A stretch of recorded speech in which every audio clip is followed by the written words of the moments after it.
found AHO Radio. We're authentic human outliers coming together to help heal the fear of being authentic. To bring back genuine human conversation. No hype, no sensationalism, just honest talk about the critical issues affecting society, affecting humankind.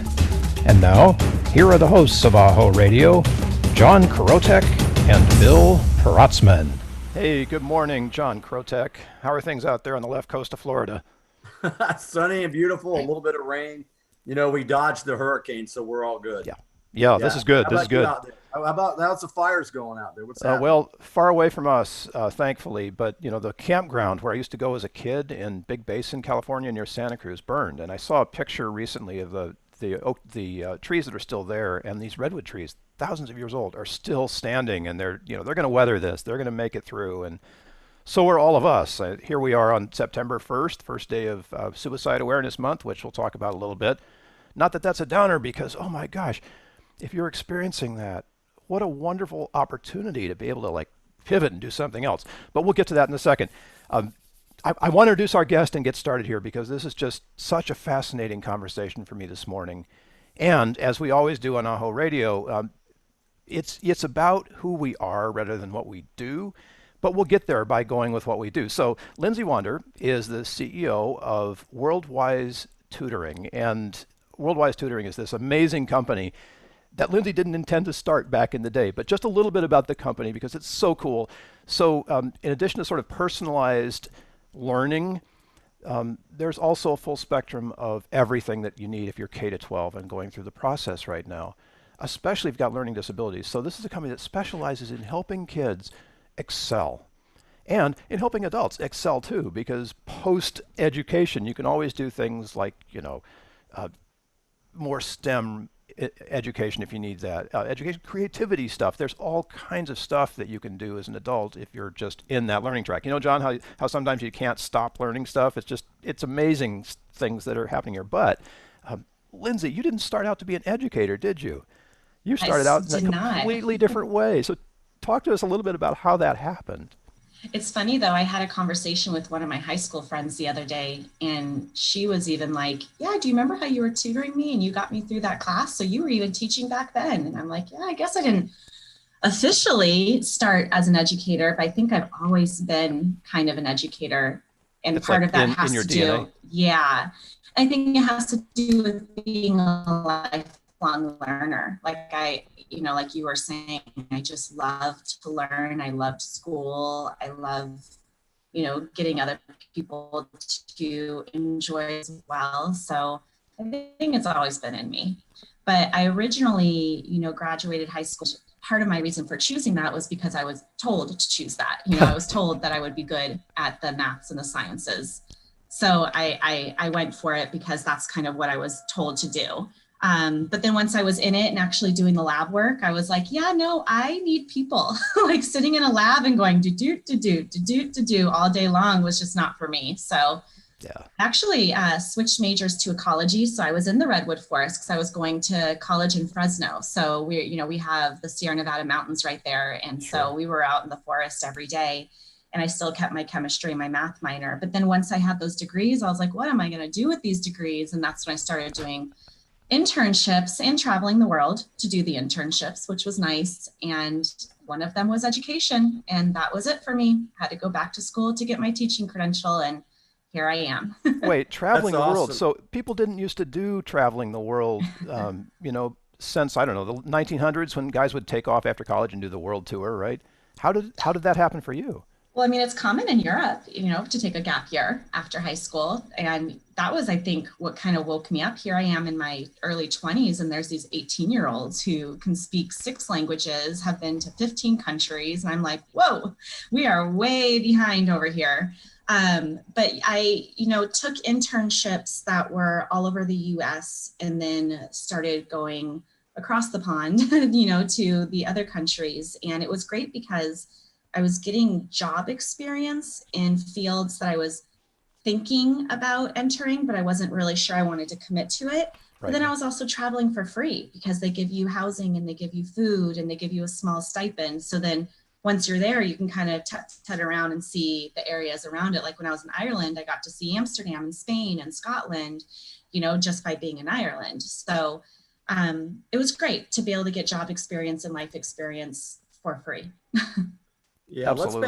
let's back up a second here though. You said a couple of things that really hit home with me. You know, we're talking about authenticity and we're talking about schooling and self-education or self-improvement. And something you said, Lindsey, you know, you talked about checking a box, you know, and I, you know, when you were in school and this is where they wanted Lindsey to go and that's where they were trying to lead Lindsey. You know, so many students start out these days in school, you know, first, second, third grade, eyes wide open, exuberant. They really want to take in as much as they can. And then by the time they're a senior in high school, I've heard so many stories that they're led into places that maybe they don't really want to be, you know. And myself personally, I went to business school at FSU, and my attributes were art and writing. So, you know, how does a guy end up in business school? And so that's what intrigues me about what you're doing with your program, because it's really touching upon the authenticity in education and matching up the students' attributes with where they probably really need to go. Am I kind of hitting it right with what you're doing? Yeah, I mean, we tend to, as humans, I think, try to put people into boxes, you know, to label them and to categorize them. And it's just not that easy. You know, people are authentic and multifaceted. And, you know, I was labeled as a math and science person, which I guess I am. I enjoy math and science, but I like to write also. And I like people and I love teaching and traveling. And I'm not just a clear cut, you know, math and science, sit me in a lab and let's go. And I do that with my students now. You know, they often get labeled to go in one direction, but then they never really feel like they fit in that direction. And I try to guide them before it's kind of too late and they're an adult in a job they hate. You know, I try to guide them as a child to really explore these interests in a structured, you know, supportive way. You know, oh, are you interested in art? You know what, why don't we do an art class? Let's just test it out. Let's try and see if that's really something you're interested in the test it out phase. And if it is, you can incorporate math, science, and art like that. There are careers that do that. You know, you don't have to let go of one and go in another. Even with business, you know, you can incorporate business and art. So really just opening their eyes to the possibilities and helping them find, I call it their unique voice, and, you know, guiding them down that path is really important, because I think we just kind of see these well-known careers and there's so many other options out there that are just such a better fit. It Yeah. seems like you can help guide kids into inventing their own particular career. You don't have to sit in an office anymore, thanks to COVID, right? It's work from wherever, and uh, you have that great opportunity to be part of the investigative stage that in Mm-hmm. Common Core just goes by the by. So Right. yeah, well, tell us about the process. So, you know, I'm a parent and I'm looking for something different for my child, and tell me about what I need to do to get with you, but also to about your process at your company. How does that work? So I think my company's success really comes down to, I call them my two superpowers. And one of my superpowers is that I can read kids really well. So a parent will generally come to me because grades are low or scores are low, but there's something else going on, you know? Yeah. And when I start really digging and asking questions, and I know the questions to ask, I realize that, you know, their lack of motivation or their lack of engagement is actually a sign of something else. And I really figure out what's going on with that kid. And then what I do, my second superpower, is I think I'm really good at finding incredible instructors who just have the right frame of mind of understanding we're not just sitting here to help a kid do their homework. I'm literally shaping this human to be a good human, you know, to improve society. And I'm willing to do the extra work to do that. And they're passionate about it and it's in their heart. And so once I know what's going on with the child, and once I, you know, have the good instructors, it's literally just a magic matching of, I know what this kid needs. I know what this instructor is really good at, you know, and I tell the parent, you know, here's a few options. Cause sometimes I'm like, you know what, I got 3 or 4 out of my 50. That would be a good match, and let them choose the final, you know, decision of who they work with. But really you can't go wrong with any of them. And by doing all of that magic in the beginning, it just is smooth sailing afterwards. I've been getting a lot of incoming clients now. And one of my favorite things to do is when I check in after the first session, getting the feedback from the parents. And it's always like, this is awesome. She loved it. She said it's a perfect fit. She woke up this morning and did her work on her own. I mean, it's just immediate when you match it up in the right way and they're kind of like on the same wavelength, and they just kind of vibe with each other, what can happen to these kids right away. And what that does is create peace in the house. Mom and dad get to back off because the tutor is the one handling it. The kid is excited about learning again. They have confidence, they have independence. I mean, just the ripple effects of all this is incredible. So, I love doing the superpower stuff, but then the after effects and seeing it actually all just happen is just one of my favorite things, getting the feedback from the instructors too. The instructors are like, it was great. She was so engaged. And I'm like, really? That's interesting. Because the first thing the mom said was she's not engaged, So it's a beautiful thing. So yeah. I mean, a good human. I love that. How do you know? I mean, that's a superpower, so you don't have to answer that. But let me take it to the next step. So, how do you know that you've got the right thing in place for any given kid? Like, what's the magic? What do you say to them that lights them up that way? So, I know that every kid is unique and every kid is different, but there are just certain things that I think all kids benefit from. And there are certain things that just kind of tend to show up over and over again as a product of our society and our schooling system and what we think we should be doing as parents. And so it's really not that hard. It's like almost mathematical in a way. I kind of default to that sometimes. It's just a little equation. Oh, the kid's not motivated, it means this, this, and this. Oh, the kid is procrastinating. Okay, it means this, this, and this. There's certain things I can kind of lock in by asking certain questions. And, my tutors, it all sounds great to say, get the kids to be motivated and to get them to be better humans. But it's like, well, how do you do that? What do we literally do during the sessions to do that? So I also provide them with a very deliberate tools that they can implement while they're helping them with their homework or preparing for a test. It's very minor tweaks in your language or the opportunities that you provide to the student that really has very huge effects on the kid. And just being deliberate and aware of them is the first step. And it's pretty easy from there. I love that you said that. Oh my gosh. Well, nothing's ever easy. I mean, unless you love it, right? But, you're saying a few things here that come to mind. The labeling that we tend to do as a society, but also your ability to read the students. It is a superpower. And it's intuition on steroids. And yep. So often in today's technological world, we lose our intuition. And so your structure and your process in and of itself is a great base to bring intuition back into the human element, is what I'm trying to say. Kind of like fine-tuned tutoring, and that's pretty cool because that's what sets you apart from other programs that are out there. And it's invigorating for me to see you and to hear you and to watch your intuition at play, because it's as real as it gets. WorldWise Tutoring, fine-tuned tutoring. This is legitimate, ladies and gentlemen. This is not bunk. This is real tutoring in real time, and it's helping make people better humans. And when we can do that, don't we kind of give back? Is that your bigger vision here? Absolutely. I mean, the way that I explain it is, we work on the meta-cognition of the kids, thinking how they think. Then we work on the executive functions, which is like getting stuff done. But then the final layer that we really have to make sure is, having the knowledge and the skills is one thing, but what are you going to do with that? So I always say we're getting them to be competent and conscious leaders, because then we start working on these social emotional intelligence and the interpersonal skills. And I say, and then, but we're still doing it all at the same time, right? But, we then work on how to get them to be good leaders, how to get them to have more empathy, to advocate for themselves and for others. So, taking that knowledge and that skills and improving the world around them, improving their lives, improving the lives of their family, their community, and the world. I mean, the effects of that are immeasurable, These are not things you learn in a government school, people. It's no. It's incredible to me because it seems so obvious. I was really fortunate to have teachers that were more like you, Lindsay, than they are today. I hate to say that because there are Same. great teachers out there today. There are amazing teachers out there, but the backside of education.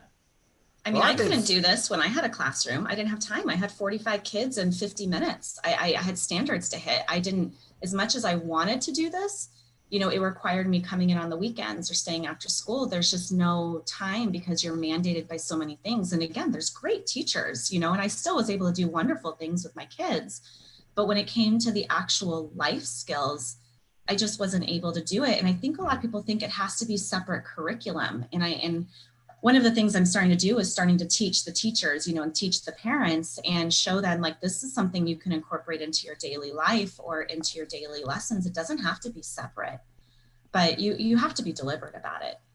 yeah, there's no doubt that schooling's changed. And, Bill talks about, when he was in school, it's kind of the same thing. I'm in that age group. And, kids today, when you talk to them that have been through the schools of today, many of them feel lost and left out. And, perhaps some of the stuff that we're seeing today could be, an overlay of that. Mm-hmm. We know that you're really proud of your students. Can you think of one student? Can you tell us a success story of somebody that you've taken through your program that has gone through and they've just excelled? I know they all excel. We get that. But Mm-hmm. can you think of one in particular that just sets themselves out? So, gosh, there are a lot, but there was one who I got her in 11th grade. This is in my early years of starting the company. So I was working with her myself. And one session within 10 minutes, I was like, this girl's dyslexic and she's in 11th grade. I mean, it was black and white, like right in front of my face. And I'm just like, okay, so you have a hard position as an educator. Like, how do you bring this to the parents' attention and almost not make them feel bad about it, So the parents, they didn't know? And I mean, Oh it my was gosh. black and white to me. I could see it right away. But again, that's a superpower of mine. I'm really good at spotting those kind of things. So I found a way to talk to mom. And of course, then came the guilt and, what do I do? And, set it up. So here's how she can get tested. And sure enough, she's dyslexic. And the doctor was like, this girl's a genius that she's gotten this far. She was taking Mandarin and she's dyslexic. Like, goodness gracious, and so Wow. he's just like, she learned to manage it, but you know what, yes, it's a label, but it's also now we can give her the tools to take that one extra little step and to not struggle so much. So we gave her those tools. And one of the things with the company I tell my tutors is we try to get, if you're with a student for a few months and they don't need you anymore after a few months, you did a good job. I don't want them to need you forever. So I only worked with her for a few months and she ended up being totally independent and confident on her own. And so I slowly, back away and, let her carry herself through high school. She was good. I check in, how are things going? And they're like, great. Went through college, and she would every once in a while email me and kind of say, thank you so much. You gave me some great tools. But recently I got an email from her through our message through LinkedIn. She started her own business. And she's now telling me about the business she started and how she's actually helping other people with her business. And, the whole thing of thank you again so much for what you did for me, what was this, 7 years ago kind of thing. But, it's cool. And here I am now, I'm like pushing our business, like who needs this, kind of thing. And it just comes full circle. So not to say that she wouldn't have been successful otherwise, but I do think that it just made the path a little easier for her to have someone who saw her. And her mom even said, I thought she was just, complaining, or I thought she was just kind of being lazy about things, and she said it was hard. And that wasn't the case. There was actually something going on, and she didn't use it as a crutch or a label to define her. She had learn the tools to kind of overcome it and then push through. And that's not a label she carries, but she is still self-aware of it. And, I don't call them weaknesses, I call them glows and grows, so she knows that's a grow for her and she's constantly working on it. But she was able to be successful. And that's really what it's about. That's a great story. Bill mentioned teachers and how important teachers are growing up. And, we can remember teachers. I can go all the way back to the first grade and the impact they made on my life. And that story is incredible because it reeks of planting seeds and watching the seeds blossom once they get out into the real world. Mm-hmm. Often I wonder today's schooling system. And there are a lot of great teachers if they're really prepared for what's really going on out there. And I'd have to say, I don't know, I would think not in most cases. It's hard. I mean, you get burnt out when you're a good teacher and you're constantly revising and improving. I mean, your whole life becomes this teaching thing, your job, and you burn out because you just don't have the support. And I could go on for this for days, but it doesn't necessarily mean throwing money at the situation. That's not necessarily the case. And I think that tends to be our solution, is to just throw money at it. But teachers need the support, and they need, more guidance and more training and more practical tools for how to do things. And they're often left to kind of figure it out on their own. And it just isn't as effective. So knowing what you know now, just like look into the crystal ball for us a little bit and say, would it be possible theoretically to take all the life skills sorts of part of WorldWise Tutoring and integrate that more closely into a classroom underneath whatever educational umbrella we currently have? Is that like even doable? Well, you know what? I think that in the past, people looked at those as like nice to have skills. And now with the pandemic and your kids being home, and you're like, my kid has no task initiation skills, no planning and prioritizing skills. They're not self-directed at all. And you're like, wait a minute, I've just been handing my kids to the school, expecting them to teach them things, and they're not learning these things. And these are the conversations I have with parents on the daily. So people are now going, hold on, these kids need to know more than what they're being taught. And so if it's going to happen, I think now is a really good time, because the spotlight is shining on it, that it's not just about the grades. My kid has to be able to manage themselves and get the work done. And I do think that now that people are aware of it, one of the things I tell the parents is, you need to ask for it. You need to tell the school, I'm not happy with what's been happening, because your voice amplifies when, you have 20 parents coming and saying, I'm upset about this, rather than me as a tutoring company saying, hey, you know what we can do? Let them know this is what you want, and they'll deliver it, especially for those parents who are paying tuition for schools. Tell them, I'm not happy with this. So I think that people are more aware, which is good. And that's the first step. And, things in the school district are slow moving, so it'll probably be a little while before it gets developed, but there are teachers who are perking up to it, because they're also seeing the kids struggle with this remote learning. And I know I have teacher friends, it's very hard for them when the kids have a hard time getting online at the right time and submitting the assignments in this new way of submitting assignments. And, school is so adult led. And when we now have them in this situation where they're having to be more student centered, which is how learning should be in the first place, but now we're really throwing them into it, they're lost. And I think teachers themselves are also looking for help with that. One of the best courses I ever took was when I was in the 10th grade, and it was called Bachelor Survival. And it was all guys. And what we learned was, it was an elective, right? We went to an amazing high school here in Florida, Sarasota, and I learned how to sew on buttons. One of the field trips we took was to the grocery store so we could learn all about weights and measures and ingredients. We learned how to repair clothing. We learned how to balance the checkbook. And I mean, this literally was a course that, it was real world training. And, Lindsey, you brought to light something that's so freaking real. What are we teaching the kids? Because when I got out, how many guys do you know can sew on a button? I mean, it may seem irrelevant today, but those kind of skill sets, those real world skill sets, is what the kids really need. And to shed light on that in the way that you do is pretty outstanding. And I commend you for it, because if we don't have real world skills and the kids are set out there to the world, it's just going to eat them up. And you're actually making things happen in a positive way in the education system. So how do we get more of what you're doing out there? How can we help spread the word? Seriously. So, like I said, one of the things I'm realizing I need to do is start teaching the teachers and the parents.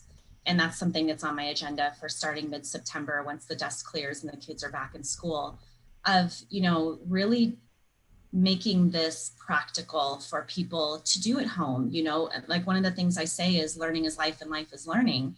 There's so many opportunities to do these things with your children at home. And it sounds daunting, but it's so simple when you know what to do.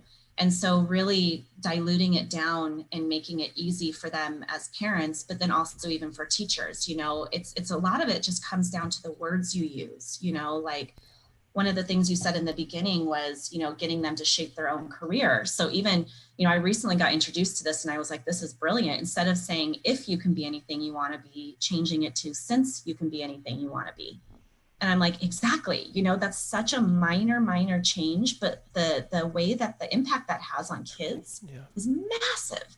So just small tweaks, when your child is sitting there going, I would like to work in a restaurant like this one day, kind of saying, well, what would you like to own it? What would that look like? Owning a restaurant like this, or, just kind of encouraging them to think bigger and more beyond, but still keeping their true self, not pushing them in a way that you want them to go, really understanding their true self and giving them those opportunities to explore, oh, you think you might want to own a restaurant. Why don't we try volunteering in a restaurant? Let's see what that looks like, or whatever it might be. So it is very simple to do. I just think that people don't know how to do it. So that would be my next step, is getting it out. And then obviously, I'm screaming from the mountaintops right now, because I think that, like I said, the spotlight is shining on this and people want to hear it. So I'm pushing that message. We've done this since I started the company 9 years ago, but I didn't think people wanted to hear this foo-foo stuff like metacognition and interpersonal skills. So I just said learning and life skills. I didn't really say what we were doing, but now I'm like, people are ready for it. So I've totally changed our messaging, telling people this stuff is important. We all have experiences of someone who was really smart, got promoted, they ended up being our leader and had no leadership skills, and like we have experience with that. And so we're trying to prevent that, basically. This is marvelous to me. I am so in this lane, because authentic human outliers, it's all about finding them, of course, and then allowing them a platform. But we can teach people authenticity much earlier than we have been, instead of trying to pack it all in and put you into a box that fits societally. We can expand that out. And my kids, when in high school, each of them had friends that, for whatever reason, took their own lives. And I look at that as a crisis of meaning. And if you're in school, like if you're forming and you're learning who you are, and you wind up with no meaning, that's the crisis. How is it that working with WorldWise, your students, Lindsey, can find that meaning early and become engaged with that ultimate authentic purpose in their lives? I mean, do we have a shot at that, and how do you do it?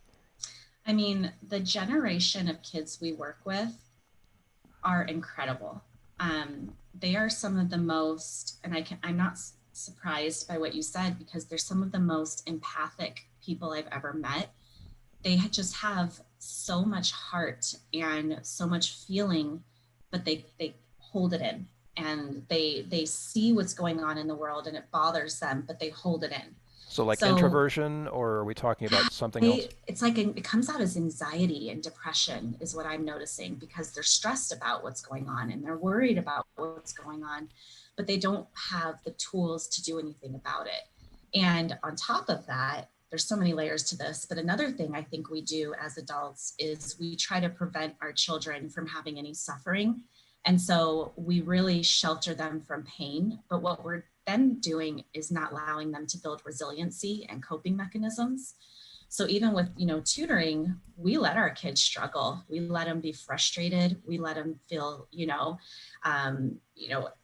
stressed about something. And then instead of just jumping into fix it mode and trying to help them, we guide them. We're there supportively, but we let them go through those emotions, whatever emotions they're feeling. And then we talk about it. We talk about what feelings did you feel when you were trying to do this? And how can you get through that next time? But allowing them to build that resiliency in small things like completing a math problem, they then have tools for when bigger issues come up down the line of how to handle the emotions and the circumstances at the time.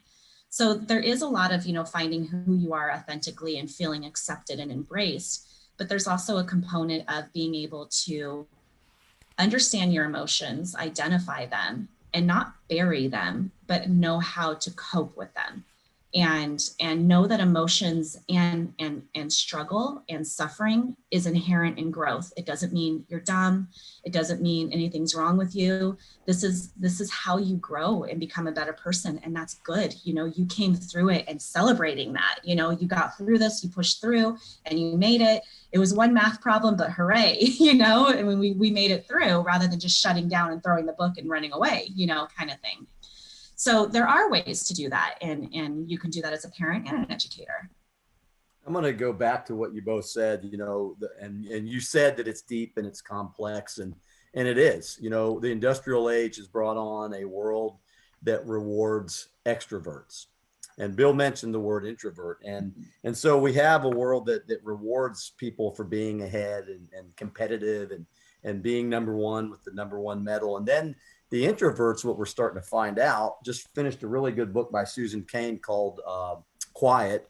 And it talks about the strengths of the introverts and how, kind of like the yin and the yang, if we can't have extroverts without the introverts. And what I'm hearing is that with this one-on-one tutoring on steroids, you can actually find those people who are introverts and strengthen them and enliven them and embolden them to be part of this global community. So again, your school education is not just education. Education is something different. And what you're making the listeners realize is that there's a real opportunity here to be way more effective with the process than what we've been seeing the last 20 or 30 years.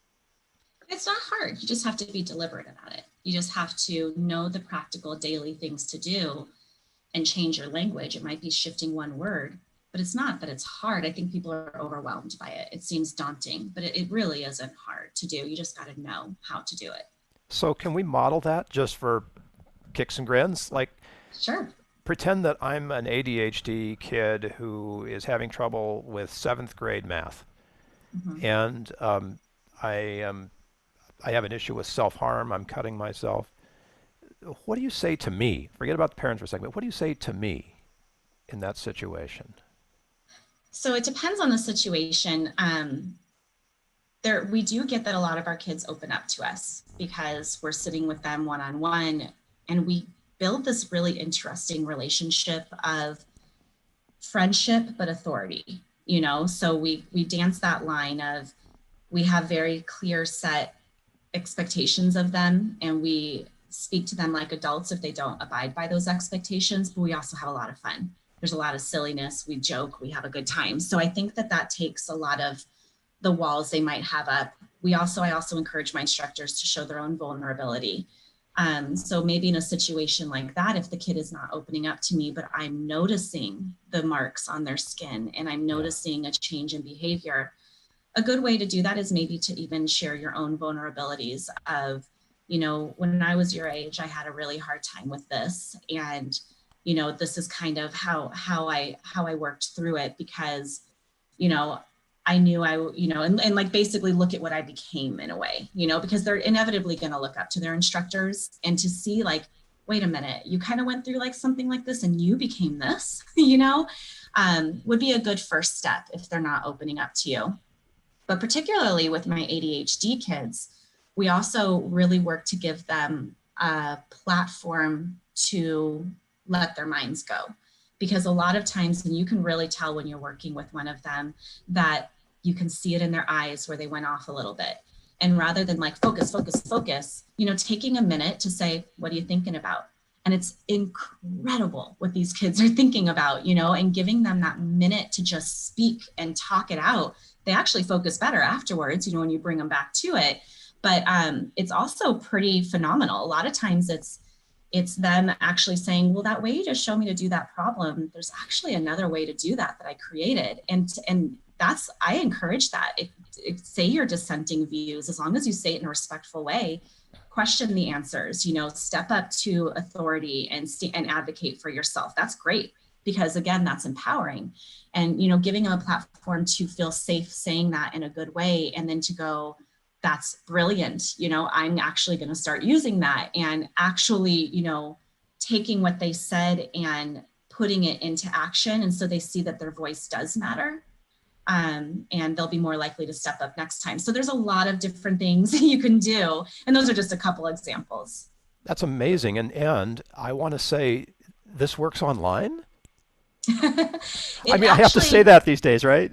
Yeah. I mean, if I can see the kid, and to be honest, I have some kids I've been with for so long, I don't even need to see them anymore. Like I have one of my kids in Puerto Rico, I've been with them since 4th grade and he's going into 12th now. And we don't even put the camera on. I can tell, I can hear it in his voice. I know when he's stuck, I know when he's confused, but he's also comfortable telling me now, you know, I'm confused on this particular position. You know, they're able to assess their own learning. I'm with him still after all these years. He doesn't need me, but you know, he likes being with me and mom's like, it's fine. You know, he likes hanging out with you. So, yeah. But you can do it online. And like I said, we have super instructors. They're pretty phenomenal. That was like one of those softball questions because I work pretty much completely online as well. And you're right? I can hear it in the first couple of seconds of talking to somebody new for the first time.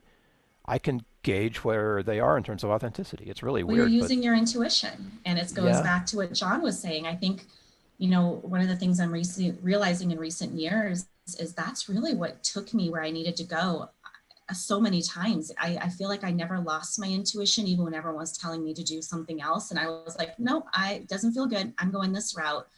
Like it's brought the most amazing people into my life. It's taken me to the most brilliant locations. And now it's helping me to read people and to give them what they need. But I think that we really doubt that intuition too much from a very young age and we suppress it. And so you must still have it pretty heavy in that. And I mean, that's incredible. Somehow or another. Well, as a musician, you know, as I'm a guitar player, he plays the piano, and you know, there's a lot of intuition that goes into people that play instruments. You know, but one of the things that you've touched upon here that parents need to realize and other educators is it's not just teaching a subject or labeling a child or drawing this out. It's actually you're molding self-esteem. And, you know, how many teachers in today's day and age think about that? Because, you know, one word to one student at one time in their life can make the difference. It can make or break them. You know, teachers literally have that much power, not only as an adult. And what you said, and what I like, Lindsey, is you talked about trust. And when you build a trust relationship with your students, and then you might break that trust because you might say or do something that eradicates that can have a major impact. And like I said earlier, we can all remember teachers that were really great, phenomenal teachers, and then teachers that may have said something that didn't quite sit right, like you just said, and things like that. Holy cow, they can affect you the rest of your life. So we can't stress enough how important it is, you know, educators in our lives, our children's lives. And what you're doing is just freaking phenomenal. You know, let me ask you this: where do you see the school going? What's your plan for the next year or the next few years? What do you see, Lindsey? So, you know, up till this point, and you know, I'm saying all these things too, but I'm still a work in progress. You know, I very much self-evaluate and, you know, am constantly trying to learn and grow. And one of the things I think in years past, I was maybe a little worried about getting too big because I was afraid I wouldn't be able to handle it myself and that I would lose that personal connection with my clients and with my instructors. So one of the things, I took the pandemic as an opportunity to put structures in place so that I can still do the things that I'm good at and that I enjoy and still have that connection, and then delegate the other stuff out that is kind of not as good of a use of my time, and really just getting that in place. So now I'm in a position to really grow. And, you know, with everything moving online, I see this also as an opportunity to help people who aren't necessarily just in a location, because my company's in Illinois and Texas, and I've been limited by that. But, you know, we always have set online services, but people were very hesitant, thinking you can't really help my kid online. Now these parents are sitting in these meetings realizing this is efficient, and they're much more open to it. So there's, you know, that's grown exponentially, the number of children that we're able to help from, you know, all over the world. So I really see I mean, there's no limit to this, really. You know, I hope to be an extension of support to the schools. Again, as a teacher, I never want to step on toes. I love other teachers. I get what they're going through, but you know, there's certain things they can't do. So being an extension to them, like let's help get them to be better students. So when they do come into your classroom, because a lot of those kids who do advocate for themselves, you were saying like the extroverts, we consider them problem kids, you know, but to kind of tap into the introverts to get them to speak up and the extroverts to get them to speak up, you know, with respect and all of that, to get them to be better students in your classroom, you know. Or we're not going to say, don't pay attention to that teacher's crap, I'll teach it to you a better way. Like, how is that helpful for the kid, you know? So really showing the schools that we're here to support them, and the parents as well, you know, to give them the tools to kind of calm their household down, because it can get really chaotic when they're not doing well in school. And, you know, just continuing to give the message that this is something that needs to be done, and it's not hard to do, but it is very essential. Lindsey, can you help me as a parent understand? Um, I want to engage with your services, and I have a gifted kid who's just not getting what she needs in school. Um, Around here, I live close to San Diego State, and there are lots of people who live in this area so that their kids can go to one of these incredible schools that are here. UCSD does medicine like nobody else. And so there's a lot of people who basically come to San Diego to put their kids through the school system. There's money involved with that, and these people have made incredible choices and in many cases sacrifices to get their kids there. Is there any way that a parent could engage with your services on a scholarship basis or funding through their existing school basis or some other way to help defray the cost of that, which I know can be expensive and it's a huge investment that many parents make? Can you help us understand how that works? So the reason why I even originally started the company was because I had a student who was on a scholarship, and the scholarship was going to pay for the tutoring, but it had to be an actual company. So we're talking 9 years ago. This is why I even made it a company, you know, when it was just me, you know. But I actually did just start a student sponsorship program.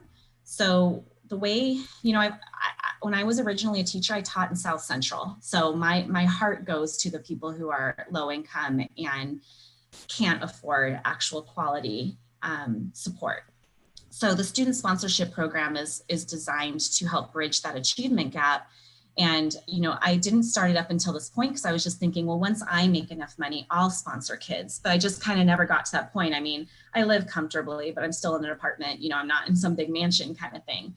And once it was brought to my attention, why don't you go to the organizations who can look at this as a marketing opportunity and ask them for sponsorships? And so I started a program for that, where I'm going to organizations. They could purchase a package for as low as $1,000 to give a student a whole semester of instruction, tutoring. And that's one of the ways. So we definitely have that, where you can nominate students. And then I partnered with, it's called Clava Fund, which is similar to GoFundMe. So even students, if they don't want to wait for a sponsor, they can raise their own funds for a semester of tutoring. And, you know, I'm giving it to them. I'm cutting out any company profit, and I'm just, you know, giving it to them at cost of the tutor. So there's that option, obviously. I also started about 40 enrichment courses, which are much cheaper because there's more students involved in them and they're laid out curriculum. So they range from origami and crochet all the way to coding and you know, public speaking. And it's another way for them to get to work with these high quality instructors, have social environment. They're all online, so they're safe as well. But to be able to explore those personal interests in a really affordable way, that's another option as well. This is beautiful. I can see the, you know, we always talk about spending more money. You mentioned how it's always about throwing money at the problem. Yeah. It's good to throw money at it, provided that you get a good return on that. And the explosion of tutoring that's happened thanks to COVID is giving the world a great opportunity too to see how useful that is, to see what's missing basically from government schools, and to be able to help supplement that in ways that are really useful. We've had 3 kids, 2 kids, 2.5 kids in independent study here in San Diego, and that's been incredible because there are kids who just don't learn in the learning style of the majority, right? And so we need that, and to be able to supplement that now, and to be able to have the openness for what can be done. I mean, for heaven's sakes, What kid goes to high school and learns soft skills in any kind of supervised instructional way? Tell us just a little bit more about that side of the education business, if you will. What are some of the soft skills that your kids are learning as they go through the process? So one of the things that we do from the beginning, and again, not to label kids, but we really look at what is their innate learning style. What is the learning style that they just kind of naturally tend towards? And we use that in the beginning to get them to a good place. So to get them confident, to get them independent. But then once we have them there, we start giving them skills and strategies for the other learning styles so that they can go into any situation and be able to handle it. So if they're predominantly a visual learner, we work on that, but then eventually we also tap into the auditory, the reading and writing, and the tactile, because you don't know what situation they're going to be in, and we want them to excel no matter what. That's what I call more of the meta-cognition, thinking about how they think, and that's just one part of it. There's others. We also work on like organization skills. So the part of your brain that really handles the planning and prioritizing is your prefrontal cortex, which is the last part of your brain to develop, and it doesn't fully develop till mid-20s. Yet we're having these kids, 12, 13 with multiple classes, having to manage all these different tasks. So we basically make it really step-by-step, visual, tangible of how to look at time and tasks, and to help them to plan and prioritize, and then to feel more empowered to initiate those tasks and to manage their time. So we give them actual practical skills that almost like rewire their brain. And that falls under executive functioning, which also has an emotional self-regulation component to it as well. And then we do a lot of, the more social emotional regulation or interpersonal skills where, you work on empathy, which is, it sounds like it's a heavy thing to teach, but it's pretty simple as well. We work on leadership skills, entrepreneurial mindset, advocacy, all of these things, active listening. There's just so many other little components that we model for them and seek out opportunities to teach them throughout our instruction. And that goes with the component of being able to then impact the world around them. So it's hard, again, putting things into boxes. So I try to put them into 3 categories, just kind of trying to simplify the process. But even then, it's like working on the meta-cognition actually helps with the social emotional, and working on the leadership actually helps with the executive functioning. Like they all intertwine and overlap, which is actually quite empowering to know by doing this one thing with the kid, I'm actually hitting all these areas, So that's kind of my best explanation for taking something complicated and trying to simplify it, knowing that, it's very much an oversimplification, yet it still is very simple, to actually do. Yeah, you're in the military, we would say adapting and overcoming, and integrative, an integrative process. When you say, Lindsey, that you're a work in progress, so is what you're doing. It's a work in progress, but it's making progress. And, we can measure that on so many different, scales. How can people find out more about what you're doing, and how can they get their students enrolled? So the best place to start is the website. So it's WorldWise Tutoring with an S. And on there, I have all the information about the student sponsorship program, about the enrichment classes, about, we're doing the learning pods for especially the younger kids or the kids with learning difficulties that need that in-person guidance. So you can see all the information there. I also have started a blog where I've been starting to dilute this information for parents and educators, giving them once a week kind of, here's what we're aiming for, and here's some things you can do. I also have on there a student handbook, which is meant for the kids. It has just, I can't even count how many resources for them. You're struggling in your geometry class, here's a ton of stuff to help you. You're struggling with history, here's a bunch to help you, kind of thing. So a lot of resources there.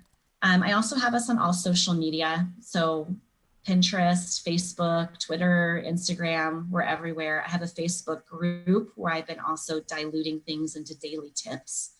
Like this week, we're working on how to help your children stay more focused. So giving them actually like today's challenge to help your kid be more focused, do this, so really diluting it down to make that easier. So parents and educators and students are welcome to join in there to get some tips as well. We're pretty much everywhere. Just type in WorldWise Tutoring and you'll find us. I love that. And I'm also inspired by people like you. Do you have like a personal mantra? What's the Lindsey Wander mantra? What do you live by every day? That's a good question. I don't know if I've thought about that. I guess one of the things I find myself saying a lot is, if it makes you go, then it's the right thing, and maybe that's more of the intuition as well. So there's times where, I kind of wonder, is this a path I want to go down? And I'm weighing the pros and the cons. But then at the end of the day, if I'm like, okay, I just feel good about this, this is just kind of brings me calm and brings me peace in some way, then I'm going to do it, even if it's challenging, even if it's difficult, or even letting go of certain things. If it's not necessarily, there's a difference between quitting and letting go of something that doesn't serve you, so if letting go of something because it just makes me feel calmer, let it go, so I'd say that's probably my biggest, just as what makes you feel good and go for that. I love this. It's like breathe, right? Mm-hmm. Take that deep breath, but allow that deep breath be triggered by something that came to you. Mm-hmm. Right? Mm-hmm. I got to tell you, Lindsey, you got it going on, and I really am admired. I admire you and what you're doing, because anybody that can, take our younger people and turn them into, or not that they're working for it too, but develop programs that make them better and to help them find what they're really looking for in life. And the kids, we know this because we were all there at one time. We're looking for something, and WorldWise Tutoring is giving them something, and it's real and it's palpable, and it's so badly needed in today's world. So you're a warrior and thank you for being Lindsey, because I can sleep better at night knowing at least there's some teachers out there that are making a serious effort to make the world a better place, and you're one of them. So kudos to you. Thank you. Yeah, absolutely, Lindsey. Thank you so much for being here this morning and taking some time with us and just making the world this incredible, great place. Thank you. Oh, and by the way, thank you to our sponsors. I never get to mention them. Green Zone Hero, thank you, John, and Music Care Incorporated for backing this show. Be well, everybody. Thank you for joining us on this episode of AHO Radio. Information we mentioned is probably in the show notes, but if we missed anything, please let us know and we'll get it added for you. Subscribe to the AHO Radio channel on YouTube to stay connected, and, as always, we wish you health, success, and significance. AHO!